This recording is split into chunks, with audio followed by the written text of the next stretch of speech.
Hello everyone, today we are going to the topic of mechanism of breathing. Mechanism of breathing depend upon the principle of Boyle's law. Boyle's law क्या है?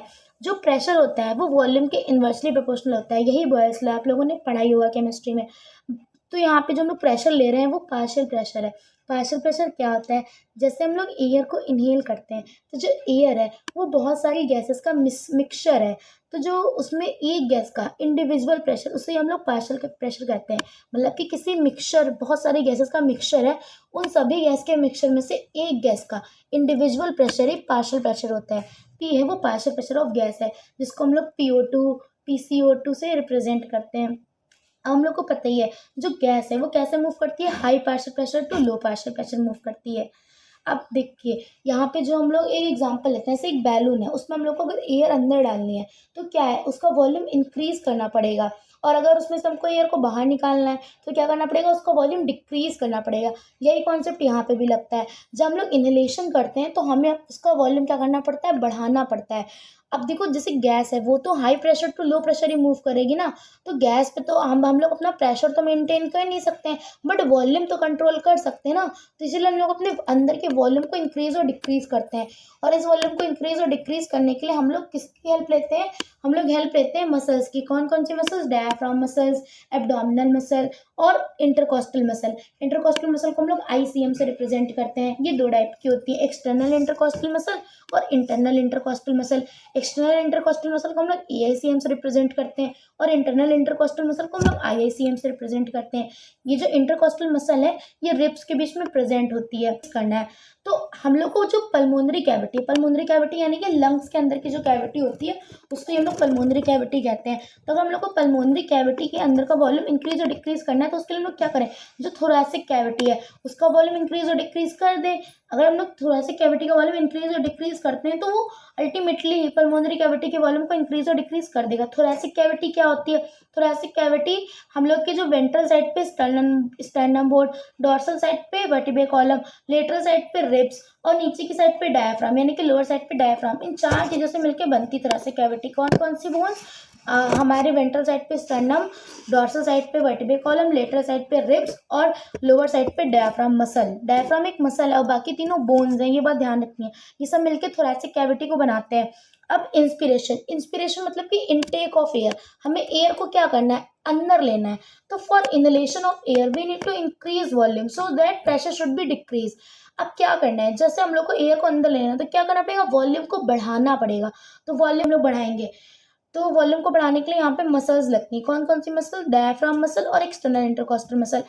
और आप लोग को ये भी याद रखना है कि जो इंस्पिरेशन है उसकी जो शर्त है वो क्या है, कि प्रेशर कैसा होना चाहिए, लो होना चाहिए, और वॉल्यूम कैसा होना चाहिए, हाई होना चाहिए। अब जो मसल्स हैं तो वो डायफ्राम में कौन सी मसल होती है, फ्रेनिक मसल, यही 75% कॉन्ट्रीब्यूशन करती है।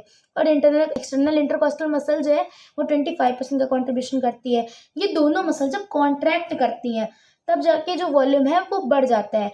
डायफ्राम डोम शेप का होता है, जब कॉन्ट्रैक्ट करता है तो ये फ्लैट हो जाता है। फ्लैट होने की वजह से इसका जो वॉल्यूम है वो बढ़ जाता है। और ऐसे ही जो एक्सटर्नल इंटरकॉस्टल मसल है, इसके जब ये कॉन्ट्रैक्ट करती हैं, जो रिब्स होते हैं वो आगे की तरफ मूव करते हैं, अपवर्ड और फॉरवर्ड मूव करते हैं, जिससे क्या होगा, वॉल्यूम बढ़ जाएगा। जब वॉल्यूम बढ़ जाएगा तो प्रेशर ऑटोमेटिकली डिक्रीज हो जाएगा। यही हम लोगों ने बॉयल्स लॉ में पढ़ा है कि जब वॉल्यूम बढ़ाएंगे तो प्रेशर डिक्रीज होगा और प्रेशर बढ़ाएंगे तो वॉल्यूम डिक्रीज होगा।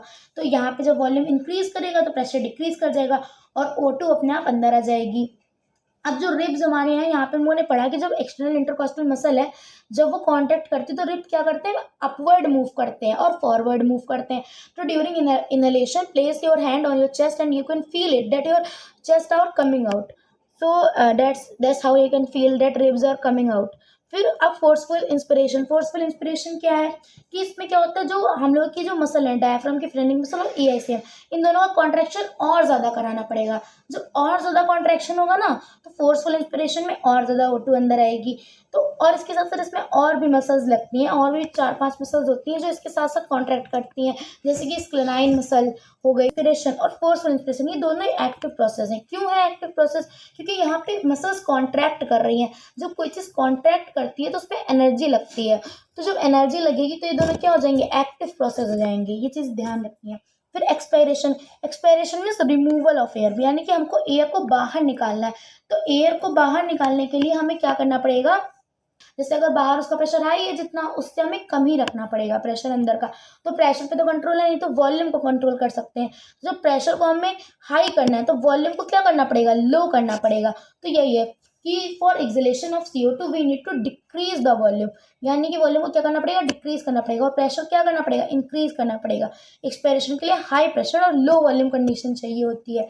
और तो इसमें क्या होता है, जो हमारी मसल्स हैं, डायफ्राम की फ्रेनिक मसल और EICM, ये दोनों क्या करती हैं, रिलैक्स करती हैं, जिससे डायफ्राम क्या होता है, डोम शेप में हो जाता है, और जो रिब्स हैं वो अंदर की तरफ मूव करते हैं, इनवर्ड्स और डाउनवर्ड्स मूव करते हैं, जिसकी वजह से क्या होता है, जो हमारा वॉल्यूम है वो डिक्रीज कर जाएगा, और वॉल्यूम डिक्रीज करेगा तो प्रेशर ऑटोमेटिकली इंक्रीज कर जाएगा। जिससे CO2 क्या है, move CO2 moves out, CO2 बाहर निकल जाएगी।